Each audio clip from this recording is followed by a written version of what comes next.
अस्सलाम वालेकुम my YouTube family. तो जनाब ईद तो ख़त्म हो गई, लेकिन जो है अभी वेकेशंस चल रही हैं कुछ जगहों पे, जैसे कि मेरी वेकेशंस चल रही हैं। तो जनाब वेकेशंस हो और आपका घूमना फिरना ना हो, ऐसा हो ही नहीं सकता। तो आज जो हमने डिसाइड किया मल्टी गार्डन B17 जाने का और मल्टी गार्डन के ज़ू को विज़िट करने का। बच्चे थे साथ और बच्चों की ईद हो तो बच्चों के हिसाब से आपको जो है वो जगह चूज़ करनी पड़ती है कि आपने कहाँ जाना है, आपने क्या इंजॉय करना है। तो हम ये सोच के घर से निकले थे कि आज एक तो वर्किंग डे है मोस्टली जगहों पे, तो आज रश नहीं होगा।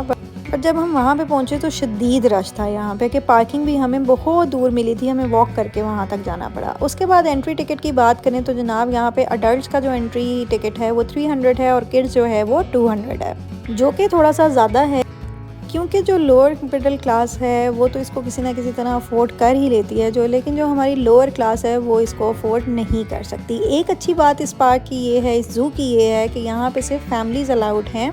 तो यहाँ का जो इन्वायरमेंट है वो बड़ा अंडर कंट्रोल्ड है। बात करें तो एंट्रेंस पे ही आपको जो है वो राइड्स के लिए डिफरेंट पोनीज़ वगैरह इन्होंने रखे हुए हैं, वो मिल जाएंगे। बच्चे उनको देख के बड़े एक्साइटेड होते हैं। उसके बाद जनाब इन्होंने डिफरेंट बर्ड्स रखे हुए हैं, डिफरेंट एनिमल्स रखे हुए हैं, जो कि बड़ा अच्छा सा एक इन्होंने इन्वायरमेंट और साफ़ सुथरा इन्वायरमेंट इन्होंने, बड़ी इनकी जो मैनेजमेंट है वो बहुत अच्छी मुझे लगी, कि वो साथ साथ सब कुछ जो है वो क्लीन करे थे। कोई रैपर आपको पड़ा हुआ नज़र नहीं आएगा, क्योंकि हम बीइंग अ पाकिस्तानी हम जो हैं जहाँ खाते हैं वहीं पर फेंक देते हैं, जो कि हमारी आवाम को अब थोड़ा सा सीख लेना चाहिए। इतने इतने पढ़े लिखे मैंने लोग देखे हैं जो मतलब खाएंगे और रैपर जहाँ पे होगा वहीं फेंक देंगे, ये नहीं करेंगे कि उसको अपने बैग में रख लें और कहीं डस्टबिन नज़र आए तो उसको डस्टबिन में डाल दें। तो जी मुल्क को अगर आप साफ़ सुथरा रखना चाहते हैं तो थोड़ा सा सफाई का ख़ुद भी ख्याल रखें। उसके बाद लॉइंस की बात करें तो यहाँ पे मोस्टली जो लॉइंस थे वो सो रहे थे बेचारे, खा पी के आराम से, उनका नींद का टाइम था और वो नींद अपनी पूरी कर रहे थे। अच्छा जी, यहाँ पे एक और अच्छी चीज़ ये कि आप एनिमल्स को फ़ीड भी करवा सकते हैं, और फीडिंग का टाइम जो है इनका मगरिब से 2 आवर्स पहले जो है वो ये फ़ीडिंग जो है इनकी स्टार्ट करते हैं और आप इनको फ़ीड करा सकते हैं।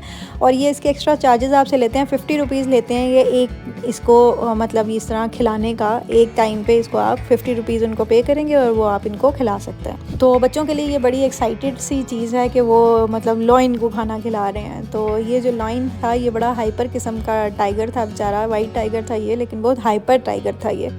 तो लॉइंस और टाइगर्स और इस तरह के बहुत से एनिमल्स इन्होंने रखे हुए थे, कब्स इन्होंने रखे हुए थे जो बहुत प्यारे थे, बहुत क्यूट थे। रज़लान की एक्साइटमेंट तो देखने वाली थी यहाँ पे जाके कि उसने उस खाना खिलाना था और हर लॉइन को उसने खाना खिलाना था। ये देखिए ज़रा कि हर जगह पे उसको था कि बस मैं किसी तरह उसको खाना खिला लूँ। उसका बस नहीं चल रहा था कि उसको पास बिठा के ये इसको खाना खिलाए कि तुम खाना खा लो किसी तरह। अगली जो चीज़ यहाँ पे थी वो जी बर्ड एवरी थी, और यहाँ पे जो है वो डिफरेंट बर्ड्स आपको नज़र आएंगे और खुले बर्ड्स आपको नज़र आएंगे। इन्होंने एक केज सा बनाया हुआ बड़ा सा, उसके अंदर इन्होंने डिफरेंट आपको पीकॉक्स और बर्ड्स और डक्स इस तरह की चीज़ें आपको इसके अंदर मिलेंगी। यहाँ पे मज़े की चीज़ पीकॉक्स आपको उड़ते हुए भी नज़र आएंगे, और ये देखें कितना प्यारे के लग रहे हैं बैठे हुए। और इस तरह के डिफरेंट बर्ड्स जो हैं वो जगह जगह पे बैठे हुए हैं, आप इनको फ़ीड करा सकते हैं। इन्होंने डिफरेंट जगह पे एनिमल्स के अकॉर्डिंग जो है वो फ़ीड भी बाहर रखी हुई है, आप उसको परचेज़ करते हैं और इनको खिला सकते हैं। इधर एक चीज़ ये है जो इन्होंने स्ट्रिक्ट थोड़ा सा रखा हुआ है कि ये आपको बाहर से इनकी कोई फ़ीड नहीं लाने देंगे और आपको बाहर से लाके इनको कुछ नहीं डालने देंगे। आप इनको सिर्फ वही फ़ीड डाल सकते हैं जो ये आपको प्रोवाइड करते हैं। उसलिए एक बेटर भी है कि एनवायरनमेंट भी है जो वो साफ़ रहता है। डक्स देखें आप, अल्लाह की शान, इनके डिफरेंट कलर्स, ये उस ज़ात के अलावा कोई नहीं कर सकता। इधर मारखोर भी आपको देखने को मिलेगा, पता नहीं ये कौन सी नस्ल का मारखोर था, लेकिन बना हुआ ऊपर मारखोर ही था, तो आई थॉट कि ये मारखोर ही होगा। आप में से अगर किसी को बताए कि ये क्या है तो ये ज़रूर बताइएगा। क्यूट चीज़ जो ये थी, ये कब्स थे। ये जब हम पिछली बार आए थे तो ये छोटे छोटे से थे, अब तो ये माशाल्लाह बहुत बड़े बड़े हो गए हैं। उसके बाद मॉन्कीज़ जो टिक के बैठ ही नहीं सकते, इसमें से मैंने बहुत कोशिश की कि मैं किसी एक को कुछ क्लियर कैप्चर कर सकूं, बट ये टिकते तो ये कैप्चर होते। खैर टाइगर्स आ गए उसके बाद जनाब। टाइगर्स भी बेचारे एक आधा घूम फिर रहा था, बाकी तो सो ही रहे थे। ये देखें बेचारा ये भी लेट गया थक के, ये भी बेचारा थक के ही बैठा हुआ है, उठ ही नहीं रहे थे। ये सारा टाइम इस ज़ू में फिरते हुए ना बच्चों को जिस चीज़ का इंतज़ार रहा वो यही था कि ये टाइगर और ये लॉइन जो है ये उठ के चलेगा। उसके बाद जनाब डियर्स की बात करें तो इनको आप खुद फीड करा सकते हैं। पता नहीं ये भी डियर्स थे या ये कोई बकरी की नस्ल थी या ये क्या थी, मुझे नहीं पता।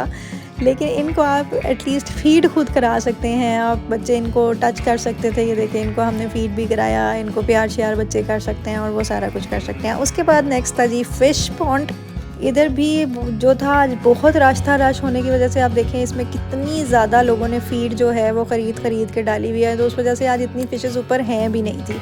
नहीं तो जिस दिन यहाँ पे रश कम होता है उस दिन आप यहाँ पे अगर आके देखें तो जो फ़ीड होगी आप उसको जब डालेंगे तो बहुत ज़्यादा फ़िशेज़ जो हैं वो ऊपर आ जाती हैं। तो ये था जनाब पूरे ज़ू का एक व्यू।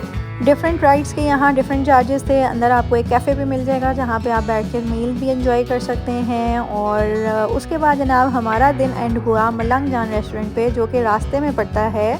और जो लोग इसका खाना खा चुके हैं, जो इसका बीफ पुलाव खा चुके हैं, मुझे कमेंट सेक्शन में ज़रूर बताइएगा। वीलॉग के एंड पे चैनल को लाइक, सब्सक्राइब एंड शेयर करना मत भूलिएगा। नेक्स्ट वीडियो तक के लिए अल्लाह हाफ़िज़।